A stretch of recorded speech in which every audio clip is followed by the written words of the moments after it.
비어있는 화물칸. 밤 11시 도로는 고요했다. 가로등은 몇 미터마다 희미하게 깜빡였고 어둠은 그 사이사이마다 짙게 웅크리고 있었다. 엔진 소리와 라디오의 잡음이 유일한 배경이었다. 그런데 그 정막 속에 이상한 소리가 섞여 들어왔다. 쿵쿵쿵. 화물칸에서 무거운 짐이 흔들리는 소리였다. 흔히 고정이 덜 된 짐에서 나는 소리라 생각하고 갓길에 차를 세웠다. 습한 공기가 차창 안으로 스며들었고 뒷문을 열자 차가운 쇳내와 기름 냄새가 퍼졌다. 그런데 화물칸은 텅 비어 있었다. 짐은커녕 비닐 한 장조차 없었다. 하지만 금속 벽은 달랐다. 벽면 전체에 손자국이 찍혀 있었다. 그것도 바깥에서 안으로 누른 게 아니라 안쪽에서 바깥을 향해 무언가 탈출하려는 듯 뻗어 나온 손바닥들. 손자국은 모두 붉은색이었다. 말라붙은 것이 아니라 방금 찍은 듯이 축축하게 번져 있었다. 몇 방울은 벽을 타고 흘러 바닥에 뚝뚝 떨어졌다. 시선을 떼려 해도 떼지지 않았다. 거울에 스친 그림자. 다시 차를 몰았지만 심장은 가라앉지 않았다. 눈은 계속 사이드 미러로 향했다. 불빛이 스칠 때마다 혹시나 하는 마음에 고개를 돌렸지만 미러 속엔 도로와 가로등 뿐이었다. 그러다 순간 오른쪽 사이드 미러에 무언가가 스쳤다. 사람의 형체였다. 길쭉한 그림자가 화물칸 뒤에 매달린 듯 붙어 있었다. 브레이크를 밟자 차가 크게 흔들리며 멈췄다. 급히 내려 확인했지만 뒤에는 아무도 없었다. 바람만 스산하게 차체를 핥고 지나갔다. 올라타려던 순간 뒷유리에 서린 김 위에 글자가 생겨났다. 서리가 긁히듯 나타나는 획, 떨리고 끊어지는 필체. 내려줘. 차갑게 식은 유리 위에서 그 글자는 사라지지 않고 오래 남아 있었다. 낡은 신발 한 켤레. 이상한 일은 한두 번으로 끝나지 않았다. 짐을 다 내리고 빈 차로 돌아오면 화물칸 구석에 언제나 낡은 신발 한 켤레가 놓여 있었다. 처음엔 누군가 실수로 두고 간 줄 알았다.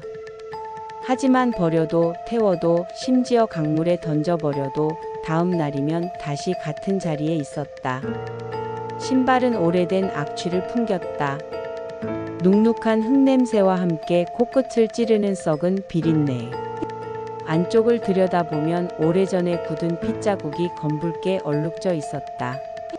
더 섬뜩한 건 신발혀 부분에 달린 쇠태그였다. 군번줄처럼 보였지만 글자는 사라지고 녹만 가득했다. 태그를 손에 쥐면 손가락 끝이 얼음처럼 차가워졌고 밤마다 같은 꿈을 꾸게 되었다. 어두운 화물칸. 사방에서 수많은 손이 벽을 두드리며 같은 소리를 내뱉었다. 내려줘, 내려줘. 사라진 기사. 몇 해 전 같은 노선을 다니던 기사가 사라졌다.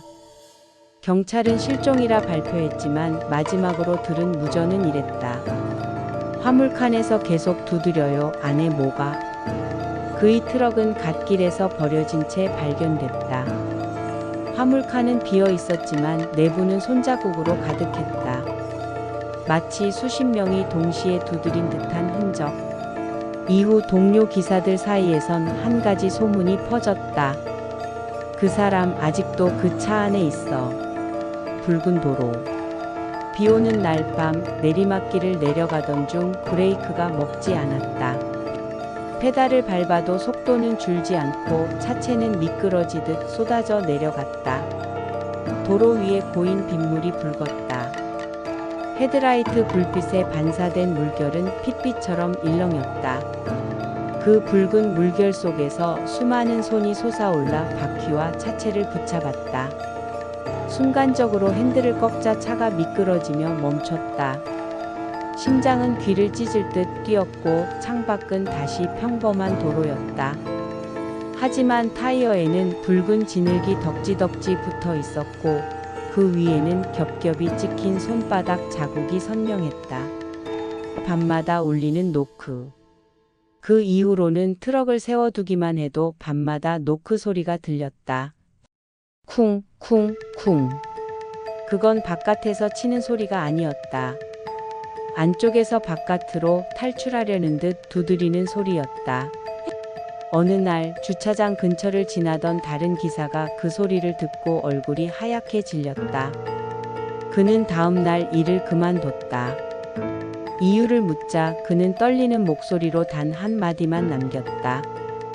열면 안 돼. 절대로 열면 안 돼. 낯선 무전. 블랙박스를 확인하던 날 소름 끼치는 기록이 남아 있었다. 잡음 섞인 음성 속에서 흐릿하게 들려온 목소리. 5톤 광주 내려줘 내려줘. 목소리를 들은 기사 몇 명은 귀를 막았다. 오래전 사라진 기사와 똑같은 목소리였다. 그가 마지막으로 남겼다는 무전과 단 한 글자도 틀리지 않았다. 빈자리에 앉은 자. 결국 차를 팔기로 했다. 새로 온 사람이 운전석에 앉자 조수석 안전벨트가 저절로 철컥하고 잠겼다. 분명 아무도 앉아있지 않았는데 누군가 이미 자리를 차지한 듯한 무게가 느껴졌다. 그 순간 뒷유리에 서린 김 위로 글자가 나타났다. 이제 내 차례다. 곧이어 차체가 크게 흔들리더니 시동이 스스로 걸렸다. 기름도 넣지 않았는데 엔진은 묵직한 소리를 내며 돌아갔다. 트럭은 천천히 움직이기 시작했다. 마치 오래전부터 기다려온 주인을 삼킨 듯 어둠 속으로 조용히 미끄러져 들어갔다.